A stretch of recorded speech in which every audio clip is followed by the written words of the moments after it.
there. Have you met my boy Fang? Hi, honey. He wants to go to sleep. I'm sorry to wake you. Fang and I get up each morning and we go to my favorite coffee shop. And then I walk with my cup and go into a park where I go to my favorite bench. I put him off leash, unless I see a dog that's on leash, then I keep him on leash. But he runs around and he looks for little bugs and eats grass and whatnot. And people walk around the park, two of whom I see every once in a while. Our schedules cross, and these two ladies are delightful, and they watch and Ask Aunt Cam. They've even subscribed, and I'm so grateful for that. Thank you very much. Anyway, one of these ladies said today, my family is coming over to my house, and what do I do if they bring up politics? It never ends up well.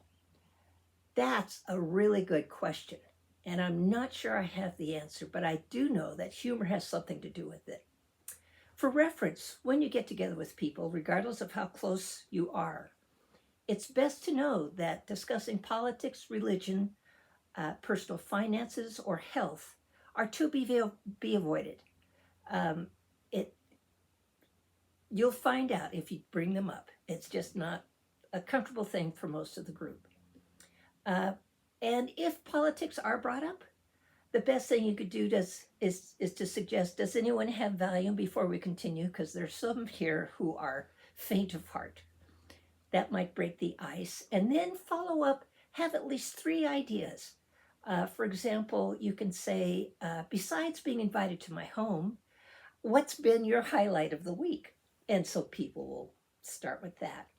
Or you can say, if you could live in any time period, when would it be and why? Again, this is creative. People can bounce back and forth. It's not offensive. It could be very interesting. Another one is to discuss people who you admire and the qualities you find inspiring. That's close to politics, but it's a little more lighthearted in that you could talk about admirations and qualities that you care about and hope to inspire. And then there's something rather basic. What are your best tips for networking? And so it goes. Come up with at least 3 to change the subject. Try to keep it light. I understand the problem. I myself, as you might have guessed from former chapters, am very passionate about politics. It's in my family, it's in my blood, and it's taken me a long time to learn not to bring it up unless I'm in the company of people who are interested.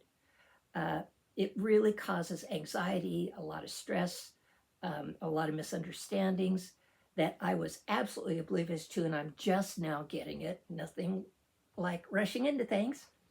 Anyway, we can all learn, we can all advance, and regardless of what conversation you're in, try to be kind, try to be compassionate, listen well, which includes paraphrasing, and if you disagree, do it with reverence of the other person, simply saying, I understand your point, however, that wouldn't work for me because, don't say you're stupid, you idiot.